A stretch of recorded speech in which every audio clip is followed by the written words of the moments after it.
So, Assalamu alaikum, everyone, again, and welcome, Dr. Kayani. We are so honored to have you back on Zoom and on PSA online lecture series.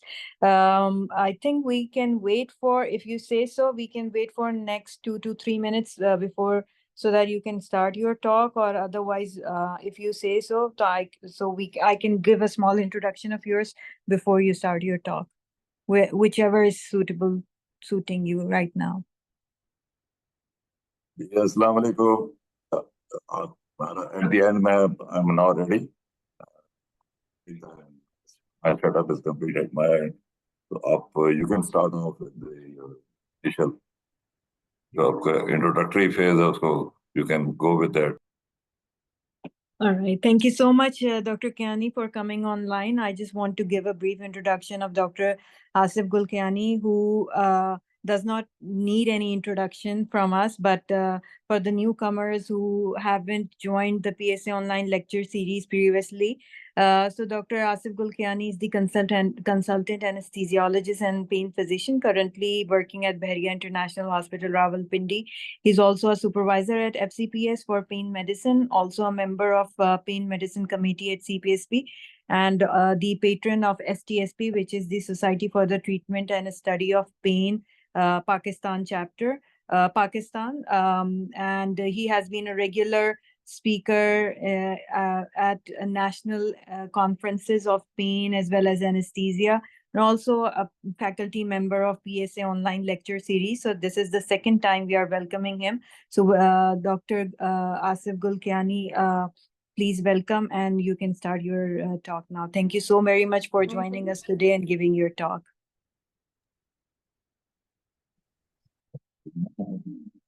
I hope my slides are visible. Yes, those are visible. Okay, thank you so much. And thanks for your introduction and kind words for me. And thanks for giving me this opportunity to talk about a topic which used to be very favorite of mine. But there was a time when I was more into acute pain. But for the last about few years, I'm now dedicated to chronic pain, more of chronic pain. But still, my concerns for management of acute pain are quite obvious. I may have some problems, so please. Yeah, this is the first slide after that. And whenever we talk of management of acute pain, we should start thinking of acute pain services. And this concept of acute pain management service was first of all given by Brian Reddy in 1985. At that time, many techniques and appliances were developing, like PCA was developed, and the epidural analgesia concept was very much established. But what he observed was that these techniques or these appliances or these different sort of medicines and techniques, they have to be there has to be a systematic and structured approach to give the maximum benefit to our patients. So that concept was of an acute pain service, that it should be a structured and a systematic approach. And there are the best standards in universally are those of the Joint Commission International, and they say that pain should be assessed and managed in all patients, all, with capital A and capital L and L. So pain should be assessed and then recorded, and it should be followed by a suitable intervention whenever required, and then it should be reassessed. And if required, that intervention may be repeated. So this is the sort of concept about acute pain service, that assess pain in all patients and then intervene if required. and then reassess, and then record, and then those records, then later on have an audit of those records, and then on the basis of that data, we modify or we improve, we do the audits of our data, and then we replan, and then we redevise our protocols, or we improve our protocols upon those. This is the concept of for this, we have to have a dedicated trained staff, and most of the time the key person is the acute pain nurse, and she may or may not be supervised by an anesthetist. Okay, मैं इसको मैं minimise करना चाह रहा हूँ, अपना जो मेरी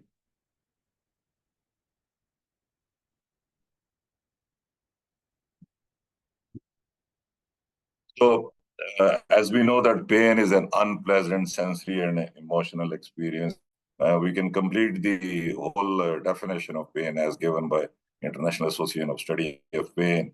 But the salient features are that there is a sensory component, and then there is an emotional component, and in this way the etiology of acute postoperative pain is also multifactorial, and surgical procedures, they actually they cause injury to the tissues, and this is a deliberate, this is a planned injury, and this is given to the patient in consent. The patient actually consents to the surgery, but patient does not consent to the pain. That he does not agree that it should be painful. So he agrees to the surgical procedure, and the surgical procedure then, sorry? Okay. So the surgical pain actually causes, so I think there is some speakers, somebody needs to be muted, and with some crosstalk is there. Participants are requested to mute their mic when the lecture is going on. If there is any question, we can take it at the end, and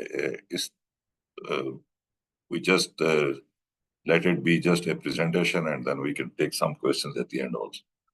So the surgical injury, it triggers a myriad of responses in the pain matrix, and the pain matrix then there may be a sensitization at the peripheral level, or there may be the sensitization of the central pathways, and which leads to not only just to the sensory effect, but the fear and the anxiety and the frustration, which is then added to the whole experience. So the acute post-surgical pain occurs following a tissue injury, as we all know. This normally but this injury should take about 3 months to heal completely, and after which there should be no pain. But if the pain persists even after 3 months, then we will call it a persistent pain, or it's a chronic persistent pain, or persistent post-surgical pain. So we know that pain is a multidimensional experience. So it has to be personalized to each patient. So every patient responds differently. Every patient has a different threshold of pain. Every patient has a different emotional reaction, different social reaction to the pain experience. So these differences in experience, they are influenced by the biological response.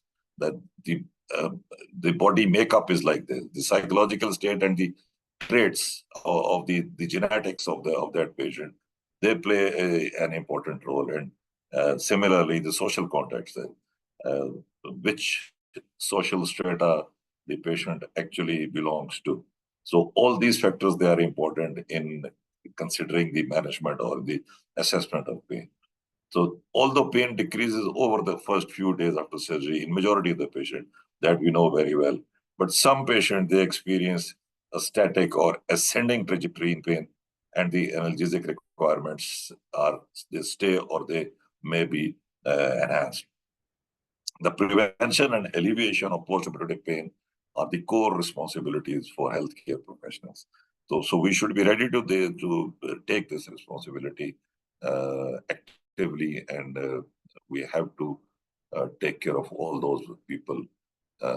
Because after taking care of the intraoperative, intrasurgical pain, which we have very well managed after the birth of anesthesia in 1846, since then, many complex sort of surgeries are now possible just because that the anesthesia is now advanced enough to prevent or to manage pain during surgery. But after surgery, yes, anesthetist has a very important role to play. And similarly, surgeons, they have to be concerned about their patients and their pain experience. So in spite of all this awareness, we still know that in Spain is not very well. The acute post-surgical pain is still not adequately managed, even in the best centers in the world. This is a cross-sectional study of 2016 in which 15,000 UK patients, after undergoing surgery, 11% of them, they experienced severe pain after surgery, and 37% reported moderate pain in the first 24 hours.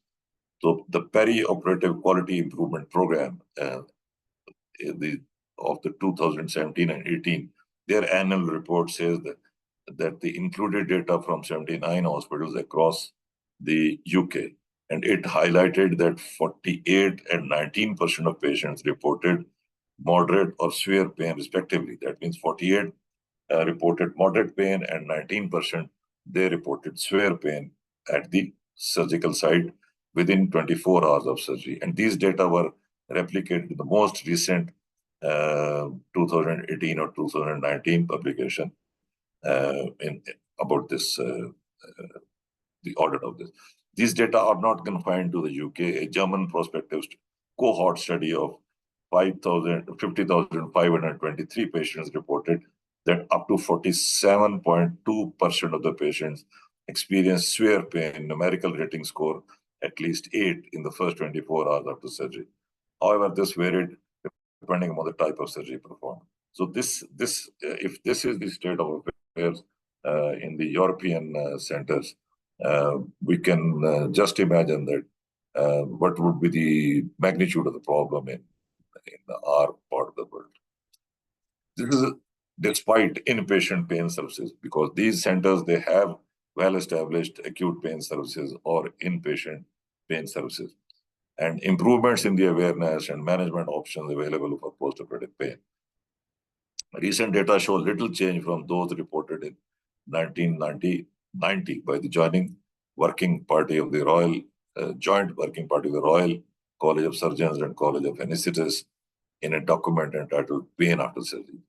The patients report concern about pain occurring after surgery. The patients are still complaining about pain because they do not want pain. They opt for surgery, but they are not willing to accept the burden of pain after surgery. The intensity and duration of pain experienced increase the likelihood of patients developing chronic or persistent post-surgical pain. So if the intensity the pain is intense, intensity is high, and the duration is extended, so there are more chances of developing persistent post-surgical pain, which results in longer-term psychological, social, and economical issues. The optimum prevention and relief of post-operative pain are critical on both humanitarian grounds and for efficient health service delivery. Now, management guidelines. If you think of guidelines, the ASA guidelines were last published in 2012. No upgradation after that. The American Pain Society guidelines, they were last published in 2016, and no major change. That means that no major change in the management has been incorporated in the physicians or the different hospitals. This is a good comprehensive review article which was published in 2020 in British Journal of Surgery. Most of the material which I'm sharing with you is derived from this comprehensive review. Now, about assessment should be the planning for pain relief after surgery should start before surgery. All patients should undergo a preoperative assessment that includes a section on pain management. The preoperative assessment should include the postoperative pain management. This allows the planning of optimal pain management techniques. So what techniques will be regional, highly, for that particular patient, and facilitates early discussion to help alleviate fear of postoperative pain. So that pre-op setting is the best area to alleviate the fear, to educate the patients, even their relatives on these issues, that what possible pain management techniques can be uh, feasible for this patient, for that particular patient, and what would be the benefits and the harms which may be associated with that. So it also identifies patient with pre-existing complex pain. So if there is pre-existing pain, it must be identified at that time in the pre-operative time, allowing implementation of patient education, pre-operative interventions, if required, early specialist management, allocation of resources. As such, patients present particular challenges, especially those already taking high dose opioids in the community. So these are the patients who really need good attention before surgery.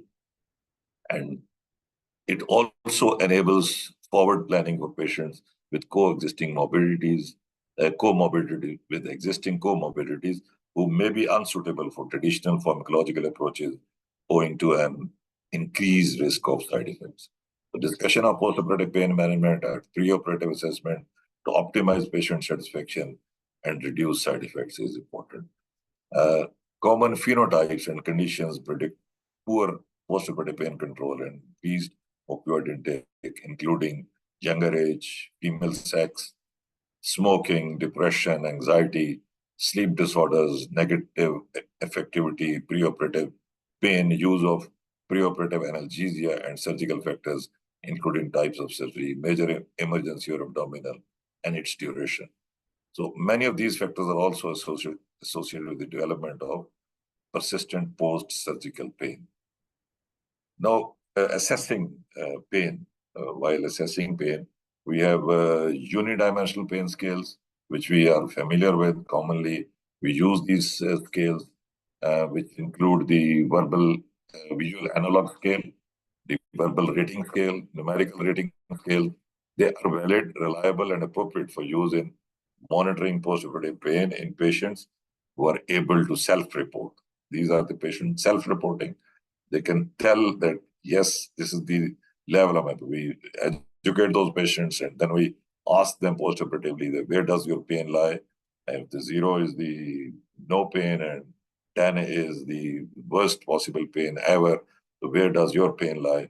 And those patients, if they can report it, so they are those patients who can self-report. However, unidimensional scales, they fail to describe the patient experience fully. For example, ability to tolerate pain or its impact on functional recovery. So these are unidimensional and they do not take care of the other aspects of patient's personality.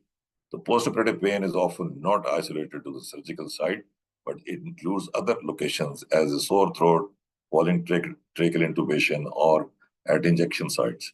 So just asking about the surgical site pain is not sufficient to evaluate the whole pain experience. The whole pain experience should be evaluated. Although one approach is for patient to mark pain locations, आप उनको कह सकते हैं कि there are maps and they let them mark the areas where the patient feels the pain. But this is impractical for regular pain assessments required in the post-operative environment. Then we have the multi-dimensional tools. Multi-dimensional tools, they are validated for use with chronic pain, such as the brief pain inventory. They lack validation in the post-operative setting. Newer tools such as the clinically aligned pain assessment tool, which is CAPA, abbreviation is CAPA, which guides clinical conversations to cover comfort. So change in pain, pain control, functioning and sleep, many improve assessment of pain in the perioperative period, but require further evaluation. Now, this is one. Kappa is a clinical aligned pain assessment tool was developed by the University of Utah. It assesses 5 dimensions of pain. It assesses comfort, change in pain, pain control, functioning, and sleep. So this is how it is scored, and but it's said that it is not yet being scored. So there are 4 parameters in comfort, and then there are 3 in pain, and pain control has 3 functioning. So nurses have found that the visual analog scale or the numerical rating scales, if compare the kappa and those scales, they are more satisfied with the patient assessment with the kappa. And this kappa scale is developed by nurses it was a publication by the nurses. Patient groups who are unable to self-report. So patient in pain in patient groups who are unable to self-report is often underestimated. For patients with severe dementia or those unable to verbalize, so standardized objective assessment tools have been designed and validated. One of those tools is pain in advanced dementia, which is PAIN-AD.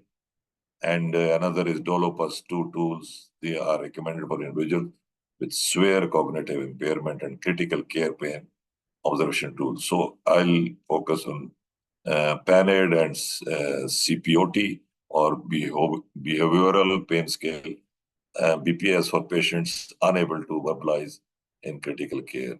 In rare circumstances where even these measures are unsuitable, surrogate measures of pain can be used, such as opioid consumption. On the basis of that consumption, we can assess that whether patient is in pain or the pain is relieved. But one thing has been decided, that it is now recognized that cardiorespiratory parameters are unreliable for evaluation of pain in any setting. So they're used in the immediate recovery phase, where patients may be unable to verbalize during recovery from general anesthesia, is not recommended. Pain assessment in advanced dementia, breathing, these are the items. There are 5 items which are assessed: breathing, independent of vocalization, negative vocalization, facial expression, body language, consolability, and all these things, on the basis of the scoring 0 to 2. So CPOT has 4 main dimensions, namely facial expression, body movement, compliance with ventilator, and muscle tension. Each dimension is scored between 0 and 2, resulting in a possible total score between 0 and 8. A score of 0 means no pain, whereas scores more than 2 show pain and the necessity for pain management. Similarly, FLAC, we know it is used in children, in which we observe the face, legs, activity, cry, and consolability. So trends in pain scores are important. Trends in assessment in pain assessment scores over time and the relationship between point and activity of immobility are more helpful than isolated pain scores. A single reading is not important, as the trends are important. You assess and reassess. So traditionally, the additional information regarding the nature of pain, whether visceral pain, nociceptive or neuropathic pain, if we can make out that what sort of pain it is, then that would be more helpful in guiding the treatment plan, in making a valid treatment plan. The context surrounding surgery can influence acceptable pain levels for patients, such as whether the procedure was emergency or elective. Even that contributes to the severity and intensity of pain. What are the goals? The preoperative journey requires regular discussions to set appropriate goals, which may change over time. So we sit with the patient and we decide the goals, and we say that, however, there is some evidence that a target of no worse than mild pain. So we agree with the patient that there may be a little pain, but it would not be very agonizing. It would not be very harming. It would not be very painful for you, and not worse than mild pain. Is we accept on that. We have a contract that even if the mild pain may be acceptable for you, but for every patient there would be different level of a mild pain. So the mild pain would be that mild pain which that particular patient say, that's for me, this is a mild pain. So that will be highly variable. But severe pain should be responded as a matter of urgency using a structured multimodal analgesic approach with frequent reassessments until comfort is attained. So that should be the principle. Now, pharmacological management, no perfect analgesic drug exists, which can take care of all sort of pains. That is not possible. Postoperative pain management should represent more than pharmacological therapies. For major abdominal surgery, additional approaches such as epidural analgesia or opioid-based intravenous patient controlled analgesia are associated with superior pain control. However, failed to translate into this epidural analgesia. It failed to translate into improved recovery or reduced morbidity when compared with pain management strategies used within an enhanced recovery after surgery ERAS pathway. This ERAS needs a little consideration. I come to it. The requirements for delivery systems and co-administration of intravenous fluids and oxygen with IV, PCA, and epidurals is thought to impede patients reaching the desired state of dreaming. The dreaming is drinking, eating, and the postoperative analgesia essential component of most ERAS pathways. When implemented effectively, they are successful in improving patient outcomes. They advocate the use of multimodal analgesia and encourage use of opioid-sparing techniques, including regional analgesia where possible. ERAS guidelines, these are ERAS Society guidelines, are available free at the ERAS Society website. The guidelines are published by ERAS Society and in some cases also as a joint effort with other medical societies such as European Society for Clinical Nutrition and Metabolism and the International Association for Surgical Metabolism and Nutrition, and the part of International Surgical Society. So overall, this is a group who made guidelines for an enhanced recovery, for early recovery, all possible factors, but one of the important factors is pain in that. So multimodal analgesia involves choosing drugs that act on different parts of the anatomical pain pathways. And in general, the analgesic medications act by inhibiting ascending pain signals either in the periphery or centrally in the spinal cord and brain and facilitating descending inhibitory spinal pathways. This leads to decreased nociceptive transmission and interpretation of these signals as pain by higher neurological centers. Drugs with different mechanisms of action are then combined to produce synergistic effects, allowing use of lower doses, thus reducing the burden of side effects from single drug strategies. The combinations have core components according to the type of surgery performed. Publications from Prospect. Let's not get into the paracetamol.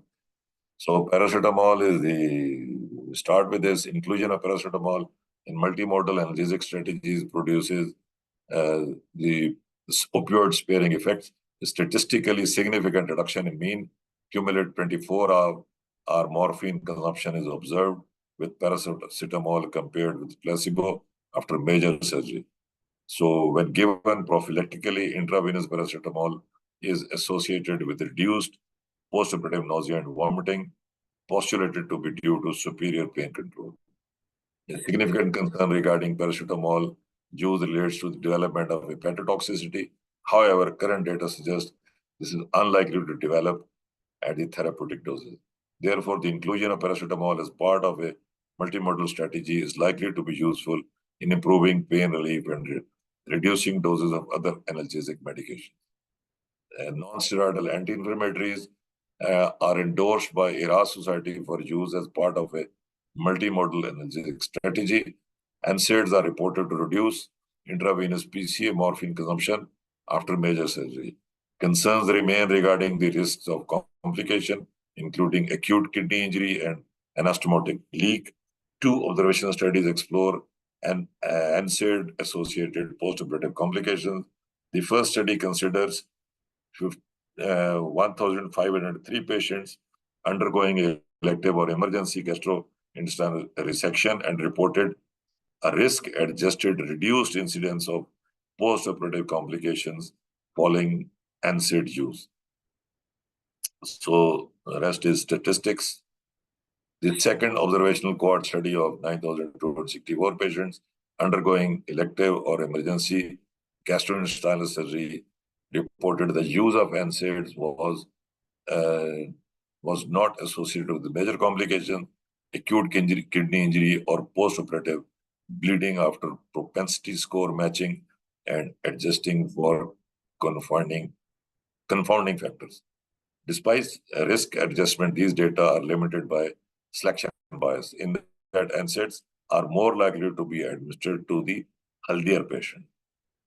In the most recent Cochrane review of perioperative, NSAIDs concludes that their effect on renal function remain uncertain, in part owing to the lack of evidence regarding the safety of NSAIDs in the perioperative phase.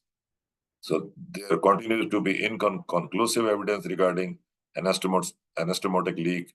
More recent evaluations suggest that if there is an association, it trends towards non-selective NSAID use.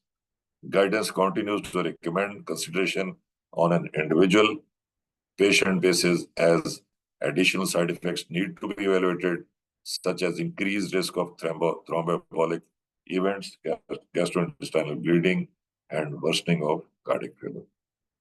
Opioids have long been the cornerstone treatment for the moderate and severe pain. There is, however, tension between their benefit and threat to optimal postoperative recovery.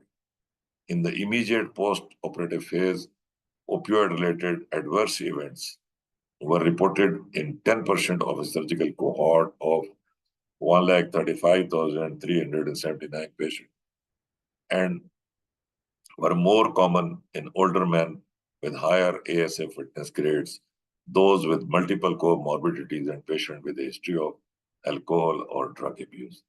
So opioid-related adverse events were associated with an increase in duration of hospital stay of 1.6 days. That's statistically important. I don't know whether it's important for us or not. Continuation of opioids beyond the postoperative hospital stay represents a risk. In the USA, a survey of patients receiving chronic opioid therapy revealed that 27% were first started on opioid after surgery, and a recent systematic review found that fewer than half of the opioid prescriptions issued after surgery was used by the patient following discharge, highlighting a potential source for diversion and misuse of opioid supplies. Patients who are already on opioids or benzodiazepines or diagnosed with substance abuse or other mental health disorders are at greatest risk of prolonged postoperative use. Patients taking opioids before surgery are not only at increased risk of uncontrolled pain, but also have a higher burden of ORAID, especially respiratory depression and sedation. So in this group, multimodal analgesic strategies are of particular importance to aid effective analgesia, minimize increased opioid use, and attenuate opioid-induced hyperalgesia. So these patients risk withdrawal if their normal dose of opioid is not continued at the baseline level. So accurate records of their pre-admission opioids are important. IV PCA opioids can be helpful, but patients with often require background infusions and may need higher doses with opioid-naive patients owing to opioid tolerance. Other strategies to mitigate harm include opioid rotation/switching.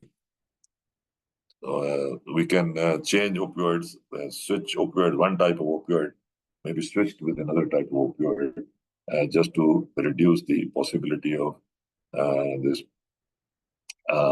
the risk associated with one type, and ensuring that a reverse analgesic letter is used on discharge to return the patient to their pre-admission opioid regimen in a stepwise manner.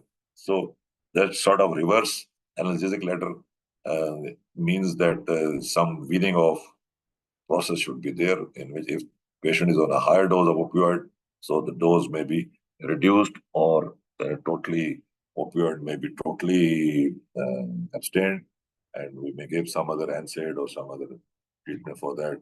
If opioid has to be accompanied with that, it should be of a very low uh, chances of dependence or addiction.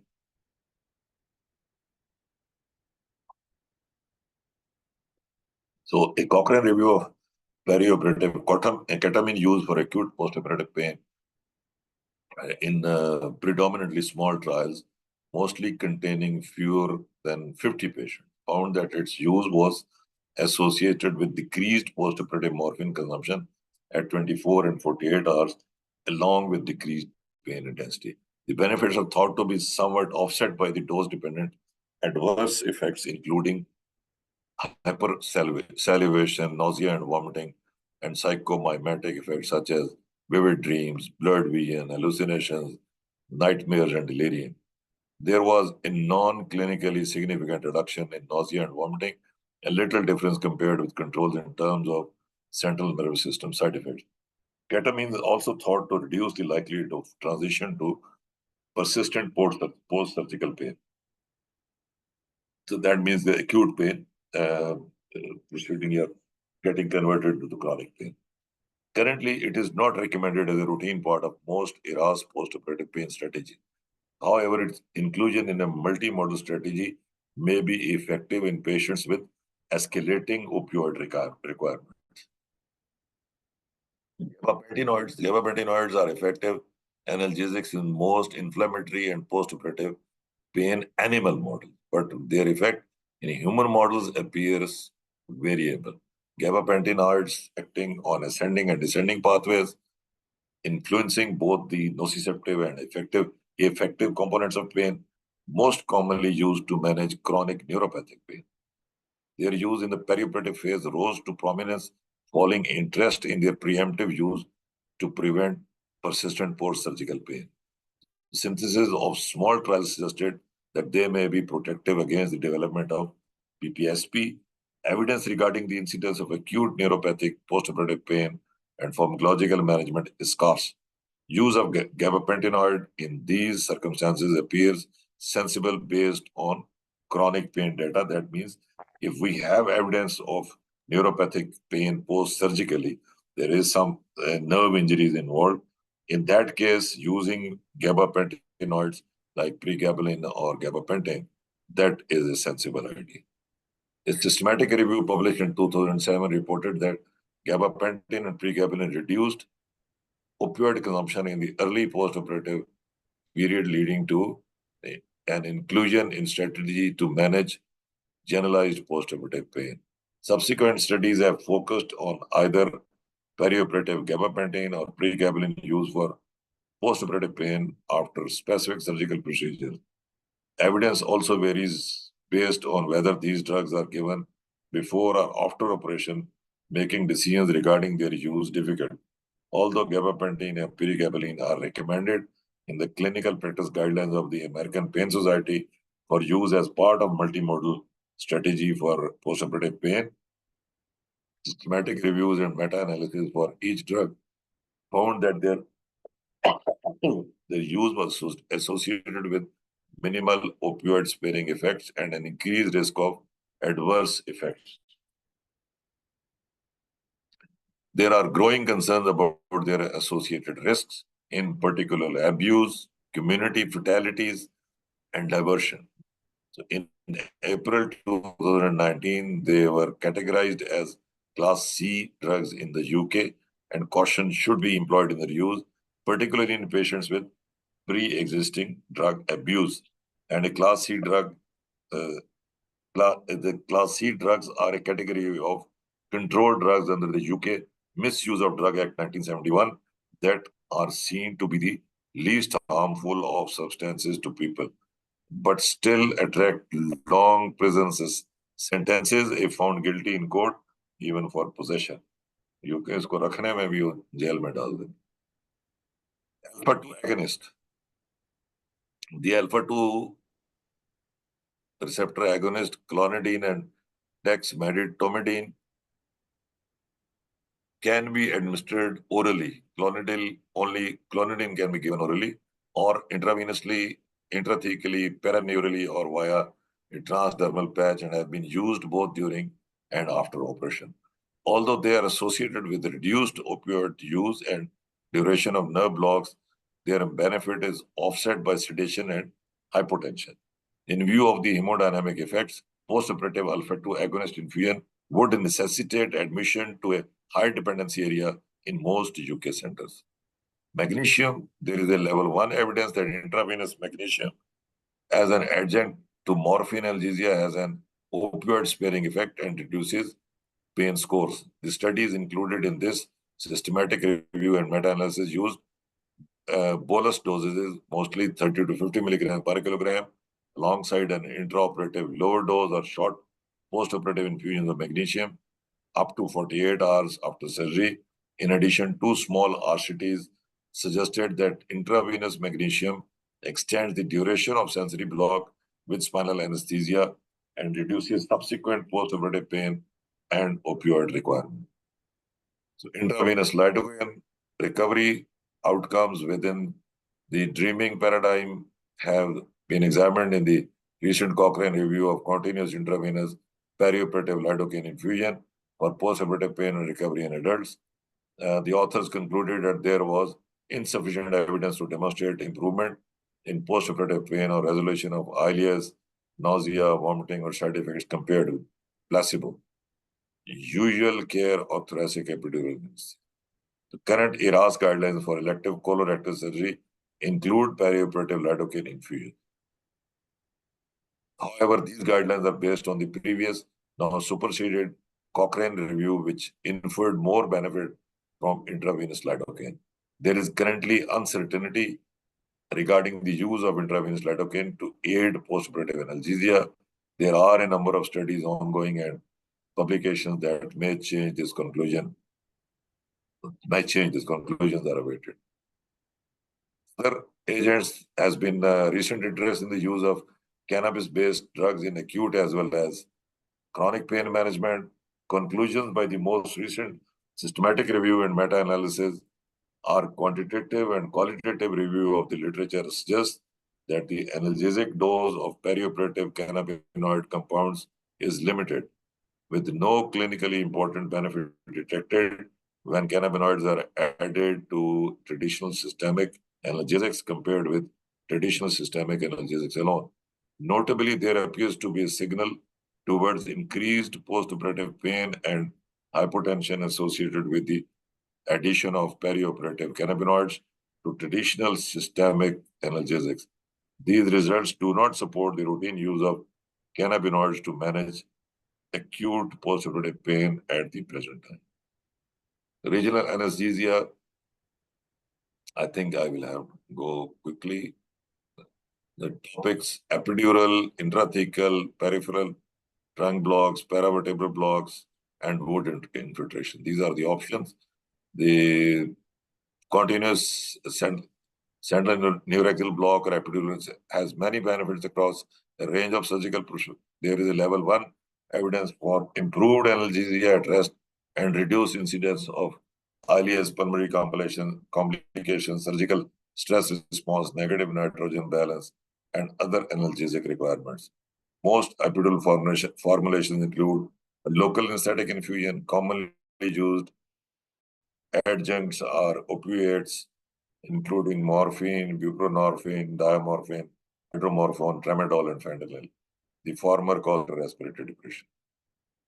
Okay, let me skip it and come to complications. There are guidelines. We know about intrathecal We can give spinal and all those we have been giving. And let me come to the abdominal wall blocks, which is the newer concept. In the past decade, new abdominal trunk blocks, including transversus abdominis, TAB block, the rectus sheath block, have grown in popularity. The TAB block provides analgesia by blocking the 7th to 11th intercostal nerves, the subcostal nerve, and the ilioinguinal and ilioepigastric nerves. These blocks can be administered as a single dose or as an infusion for more prolonged, long-lasting benefit. They can be placed under direct vision using ultrasound imaging or laparoscopy. So the truncal blocks.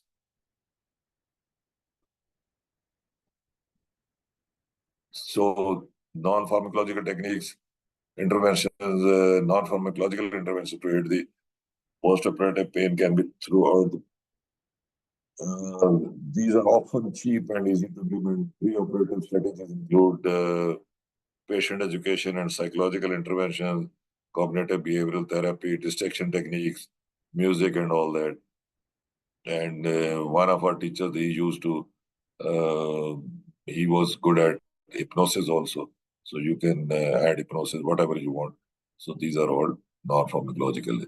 So like we can give an overall, but I wanted to say that the adequate management of post-operative pain is a core determinant of the patient achieving dreaming, drinking, eating, mobilizing status as early as possible.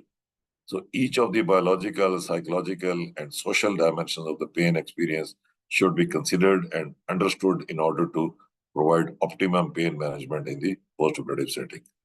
The recognition of the biopsychosocial phenotypes at increased risk of difficult to manage post-operative and pain and development of persistent post-surgical pain will enhance stratification of resource use and aid in decision making around balance of pharmacological benefits. Thank you so much. Thank you so much, sir. Before we move towards the questions, I would like to remind all the participants that please fill the feedback form to get their e-certificates. If anyone has any question, they can type in the chat box so we can take the questions.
Assalamu alaikum. Can I ask question, please?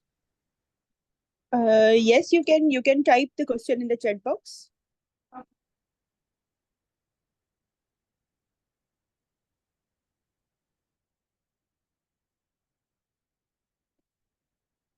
Dr. Aksa, I think Dr. Assam has raised his hand. You can allow him to ask question directly, and anyone else who wants to unmute their mics, and then you can take questions from them directly.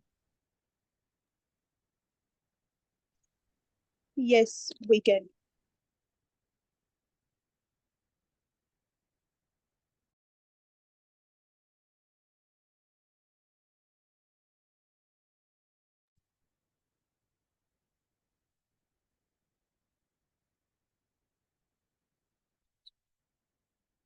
Dr. Assam, you can ask question directly from Dr. Kayani. Thank you very much. Respected sir, I'm Dr. Asiman.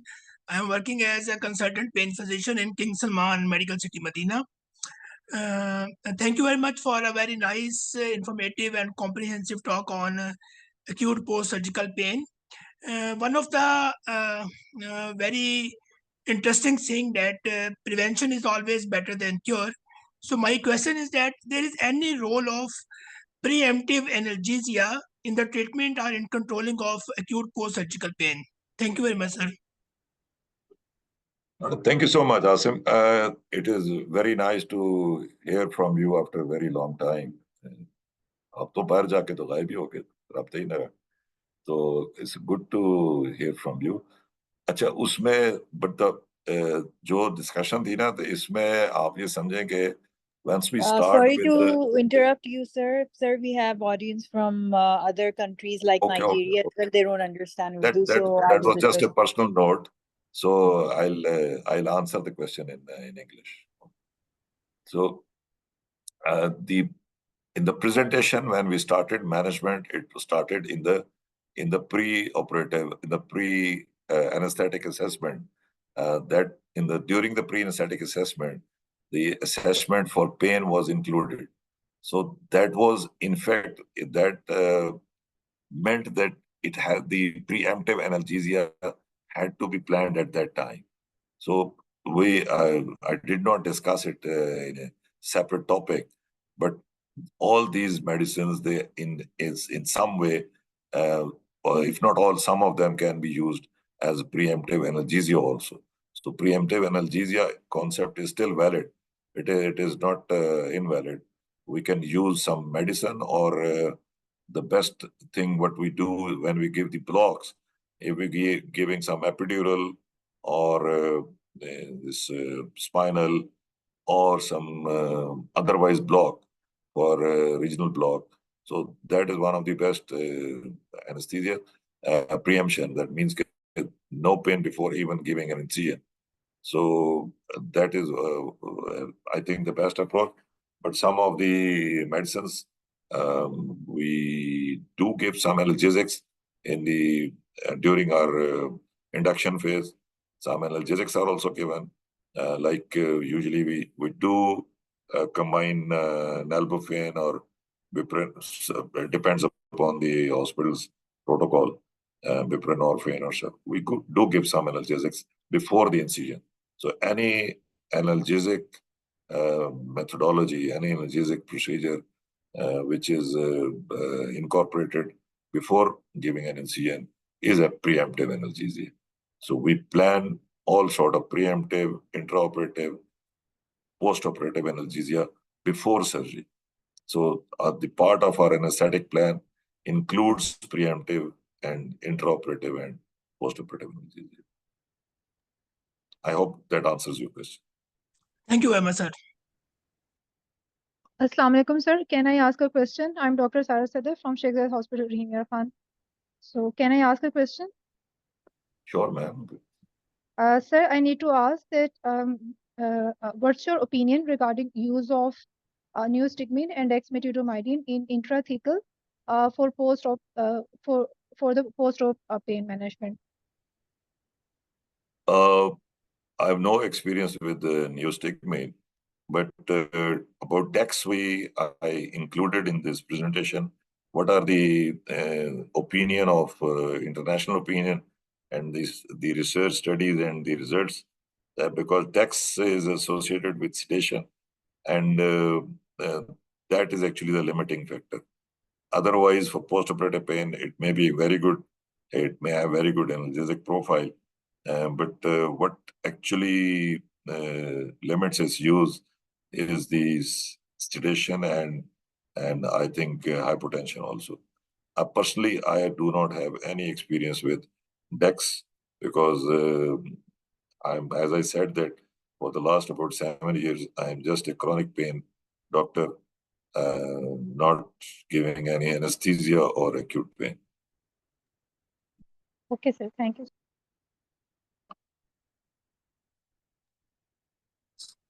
Thank you, sir. And we have a question coming in the chat box that what is your experience regarding the use of rescue blocks for the post-operative pain in recovery units? Rescue blocks. Sorry. Can you clarify? Yes, the question is your experience regarding the use of rescue regional blocks post-operatively in the post-operative recovery units to manage the post-operative pain of the patient for newly operated patients like. Okay, it would be easier to answer this question if the participant who has asked this question could define a rescue block. What is a rescue block? What does he mean by it? Dr. Memuna, you can ask the question directly. आप directly पूछ लें.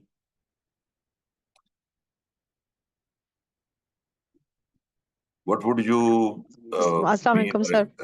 जी वालेकुम अस्सलाम, Dr. Mehmood. Ji, sir, I mean to say when sometimes the patients do not respond well to multimodal techniques and they complain of pain out of proportion. So we do give them rescue blocks. But how is it safe to give them in the post anesthesia care units and wards? Can we do that? And you are the best person to answer this. Actually, I would have been asking this question to you because you have more experience. You are doing it. So what is your experience in this? If you are doing it, so how do you like it? Does it work? And Yes, is it sir. associated? It does The work. response is really positive, but there is a little bit of concern about safety from the surgeon side. So we have a few barriers from that kind of, resistance. Yeah, exactly. This is one of the, I think the point of my presentation, if it was not highlighted, that I meant to highlight it out because whatever we manage for the patient, we manage pain, and it is not just the concern of the anesthetist. So we have to take the surgeon on board also. So whatever plans, whatever protocols we do, if the surgeon is not on board, so we will not be able to do so many things safely. So many things. Even if we do safely, so it may not be reported very well. So the surgeon and the anesthetist, they should be part of that, the acute pain service. And we should have joint protocols. The surgeons should be part of it. They should be convinced about it because it took us a long time as anesthetists to convince the surgeons that the regional blocks, the regional anesthesia is in terms of patient safety, it is better for your patients than the general anesthesia overall. It may not be statistically proven yet, but now we are, at least to our surgeons, the gynecologists, sometimes now they themselves ask, "Okay, please, can you give a spinal to this patient?" Previously, they used to prefer. When we started training in anesthesia, so all the cesarean sections, they were being done under general anesthesia. So now most of the cesarean sections we see, they are being done under spinal or sometimes if the epidural. So now our surgeons, they are getting more and more, they are getting more and more convinced. They are getting, we have to educate them. We have to take them on board that these are the benefits, these are the risks. So this is good for your patient. Why not? And that patient, any happy, satisfied patient would be a good omen, would be a good reward for the surgeon also. If the patient is happy, patient is satisfied, so surgeon खुश होगा. Mr. Kayani, Yeah. I think I'm the black sheep here. I'm a black sheep because I'm a You are surgeon. I'm a sir, surgeon. you are most welcome. Yeah, I'm sorry because I'm intruding because I was invited by my colleague. He just sent me a link and I said, why not? The topic is so appealing. And my name is Lukman Osman. I am a upper GI bariatric surgeon. And in my practice, and I'm really grateful. You did a wonderful talk and I've been through half of it. And in my practice, what I do is that the patient is in the hospital. We do a short stay procedure. Now the upper GI and bariatric is a 1 day procedure, 1 day stay procedure. So what happens is the education starts right from the time when we put the patient for surgery. So a lot of education, a lot of priming, mental priming. psychological primer. And obviously, as you said, I totally agree with you that it's basically a team sport. It's a team sport. And we both have an equal stake in the management of the patient, whether it's and you know, I love my anesthesia colleagues, and obviously somebody, you know, I would take his name. I would have taken his name, but he was very kind enough to invite me.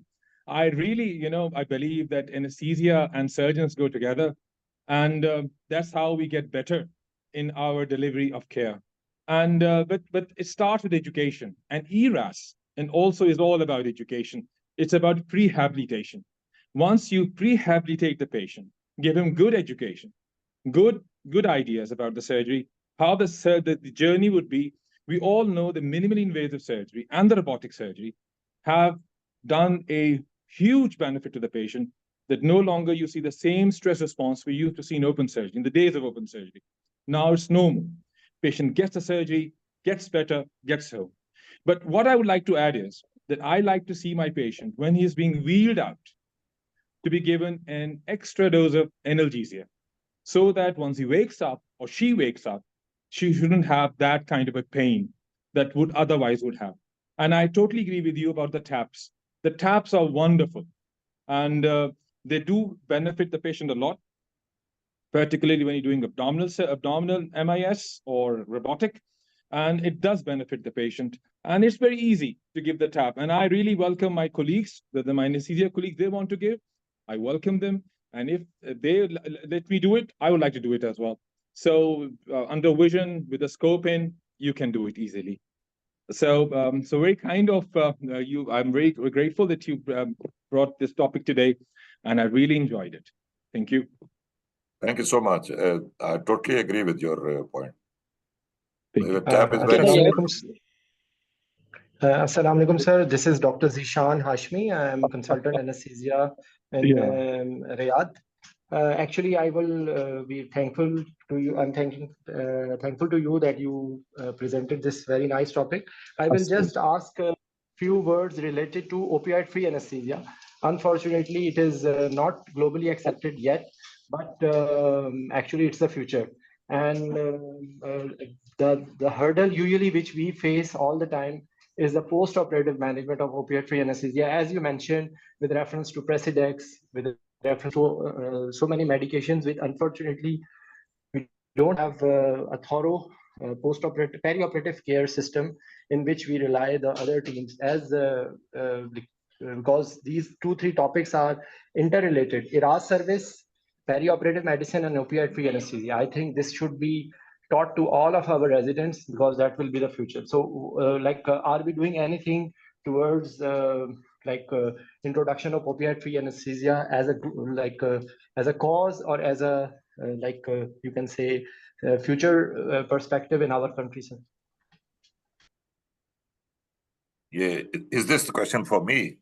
I think this should be for Society of Anesthesia, PSA, and sir, they can give course, some. sir, I'm just a guest speaker, sir. So as I said, I'm not doing any active anesthesia practice for the last about 7 years. So I'm more in chronic pain. So I am not the right person to be commenting on this, that how to create. Okay, I can divert this question to Dr. Asma. Asma.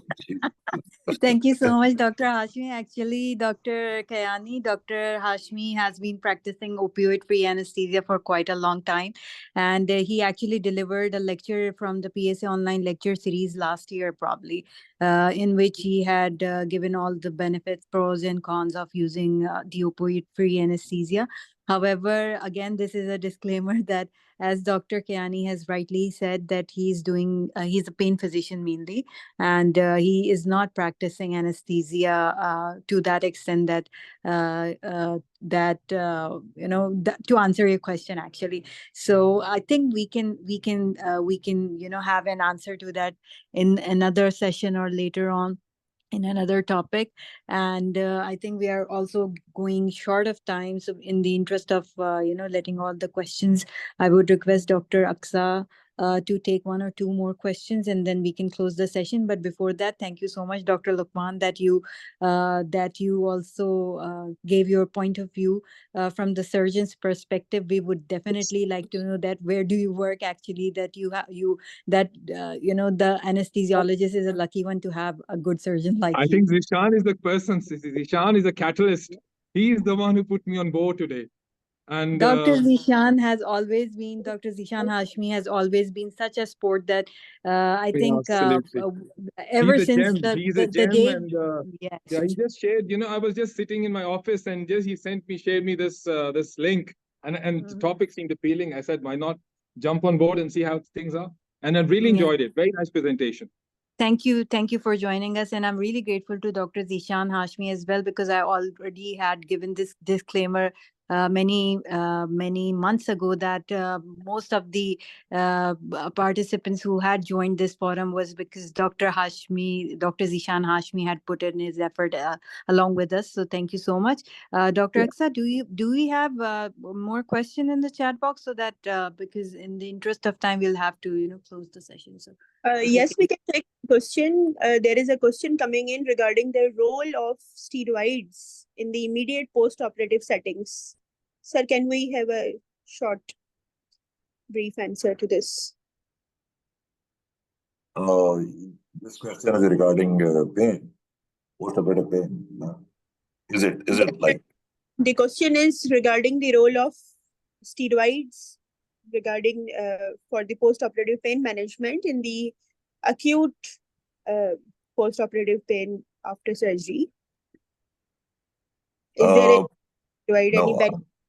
But whatever reviews I have gone through, I have not come with any strong recommendation in the favor of steroids. But as I say that I do not have any personal experience about it, giving steroids.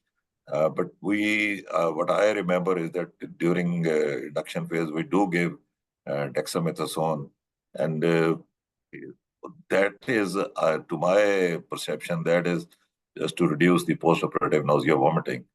And I'm not very sure that it has any bearing.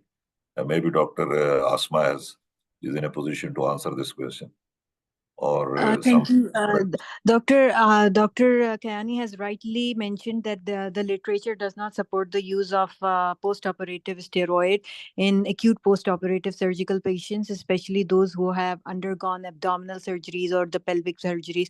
However, some of the orthopedic colleagues, there are studies available on the use of post-operative steroids in the context of spine surgeries at times where there is residual inflammation, or to decrease the pressure effects on the nerve. That's the only literature support that we have that has been given. And in some kind of polytrauma patients, there is only, I think, in one or two patient population group of trauma patients where these steroids had been used. Otherwise, the literature does not support the use of steroid for pain. But yes, it can be given in smaller doses for postoperative nausea, vomiting. Thank you, Dr. Asif, and thank you, Dr. Asma, for answering the questions. So we will now move towards the remarks. Sir, can I please, if you allow me to comment? Yes, please. Dr. Kayani, my name is Dr. Talal, and currently I am the General Secretary of PSA Karachi chapter. I would like to thank you first of all that it was a wonderful presentation. I've been through it the entire time, and on behalf of the entire society, I would like to thank you for taking out the precious time from your busy schedule in delivering this lecture. And I hope that we'll continue to do this in future as well. Thank you, Dr. Asma, and thank you, Dr. Aksa, for moderating this session so well. And I think that we can conclude this. session now. Thank you everyone for attending the lecture. Thank you so much. Thanks, Dr. Talal. Thank you so much. And it was a great pleasure.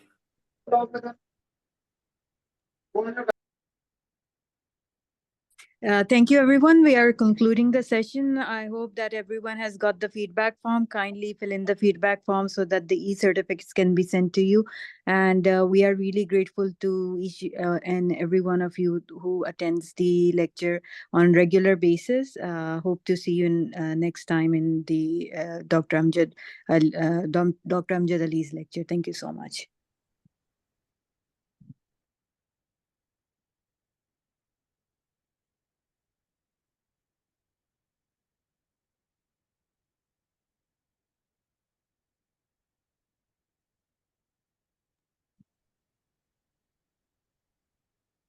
Thank you, ma'am. But there was a question from my side.